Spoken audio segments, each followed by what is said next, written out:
दोस्तों, आप सभी का स्वागत है हमारे एक नए वीडियो में।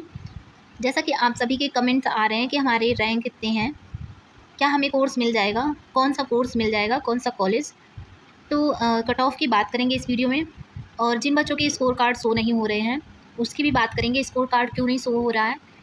और जो बताने की जो डिक्लाइन होता है, डिक्लाइन का ऑप्शन आएगा, और डिक्लाइन, फ्रीज और एक्सेप्ट 3 ऑप्शन रहेगा। ये आपको जब काउंसलिंग आप कर लेंगे उसके बाद जो एडमिशन होगी तब आपको ये ऑप्शन मिलेगा।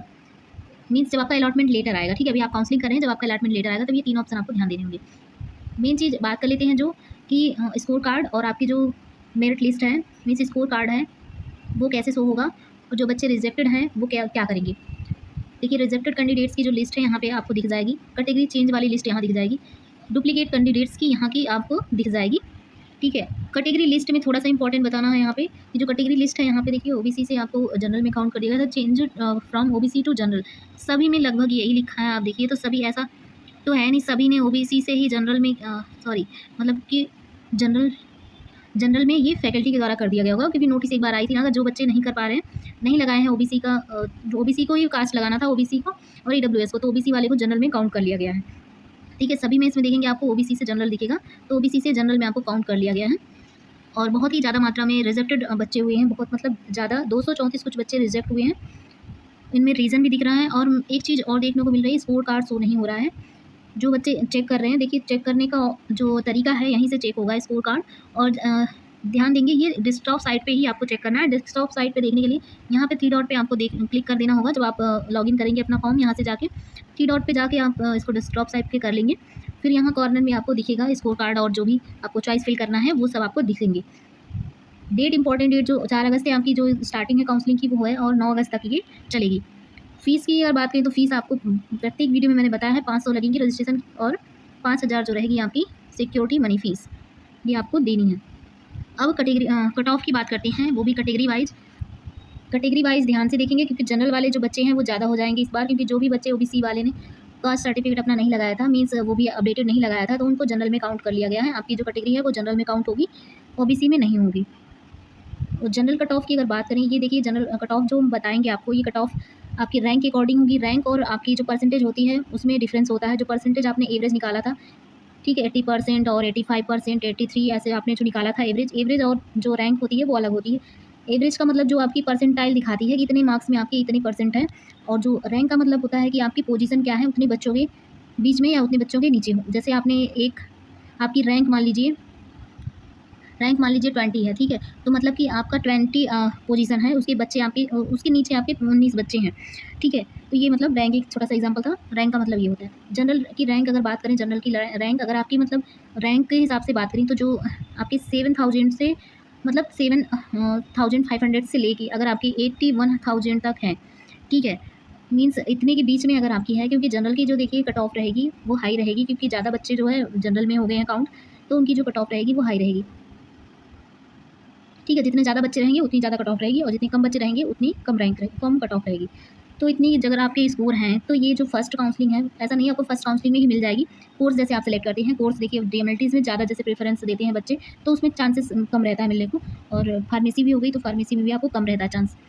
की बात करें, अगर आप ईडब्ल्यूएस कैटेगरी से बिलोंग कर रहे हैं और आपकी रैंक जो है वो 11,000 तक है, ठीक है, 11,000 तक अगर आपकी है, तो आपको first second third round counselling तक कोई ना कोई कोर्स मिल जाएगा। तो ये 28 डिप्लोमा जो है मैंने बताया था, 28 डिप्लोमा टोटल है फैकल्टी के अंदर, जो आपको कोर्स सेलेक्ट करने होते हैं चॉइस फील्ड में आपको अगर सेलेक्ट करना है तो आप आपके मतलब स्वतंत्रता पर निर्भर करता है, आप चाहे जितना कोर्स सेलेक्ट कर सकते हैं। 28 में से 28 भी आप सेलेक्ट कर सकते हैं।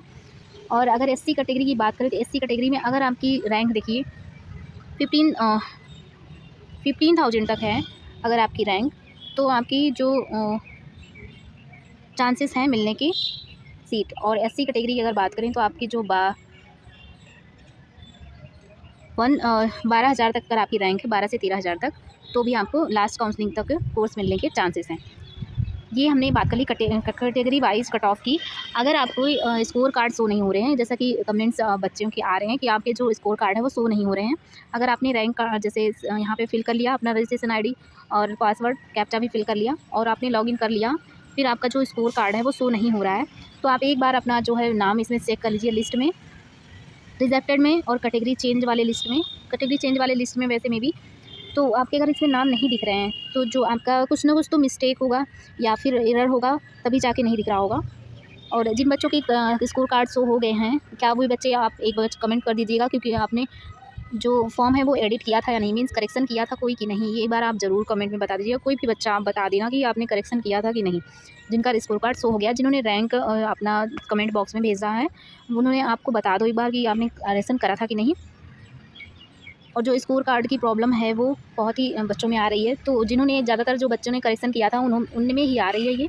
तो हो सकता है करेक्शन में कोई मिस्टेक रही हो, या फिर फॉर्म सबमिट नहीं हुआ हो, कुछ भी मतलब हो सकता है। सो उस वजह से आपको स्कोर कार्ड जो है वो शो नहीं हो, या फिर आपके मार्क्स जो हैं मार्क्स कम होंगे तभी तो आपके जो फॉर्म है रिजेक्टेड। रीज़न तो बता होना चाहिए ना, रीज़न तो देना चाहिए ना। जैसे स्कोर कार्ड में जो है डिटेल्स क्या क्या दिख रही है, उसमें आपके मार्क्स दिखेंगे, 10th 12th के मार्क्स दिखेंगे, आपका रैंक कार्ड दिखेगा, आपकी जो रैंक आपकी दिखेगी, कितनी रैंक है आपकी, ठीक है। उसी हिसाब से आपकी जो काउंसलिंग करनी है, काउंसलिंग करने के लिए सेम वही प्रोसेस रहेगा। लॉगिन करके फिर आपको जो है कॉर्नर पे आपको दिखेगा काउंसलिंग के लिए, ठीक है। काउंसलिंग के लिए आप जाएंगे, वहाँ पे आपको ओपन करना है। फिर उसके बाद आपकी कॉलेज की लिस्ट आ जाएगी और कोर्स की लिस्ट रहेगी। आपको जो कोर्स सेलेक्ट करना है, जो कॉलेज सेलेक्ट करना है, सब कुछ आप सेलेक्ट कर सकते हैं। एक कॉलेज में देखिए कम से कम 10 डिप्लोमा तो होती ही होती। जैसे अगर KGMU की बात करें तो KGMU में टोटल 14 डिप्लोमास कराए जाते हैं, ठीक है। तो आप 14 डिप्लोमा सारे सेलेक्ट कर सकती हैं, ठीक है। ये आपकी चॉइस पे निर्भर करता है। तो आई होप मैंने कुछ चीज़ें जो है पूरी मतलब कोशिश की है कवर करने की। जो भी चीज़ें छूट रही हैं या फिर जो चीज़ें समझ में नहीं आई हैं, आप प्लीज़ कमेंट बॉक्स में बता दीजिएगा, मैं उस पर आपको वीडियो प्रोवाइड कर दूँगी क्लियरली, ठीक है। मैं कमेंट में सारी चीज़ें एक्सप्लेन करना पॉसिबल नहीं होता, ठीक है। तो thank you for watching, please subscribe to my channel and like share the video. Thank you.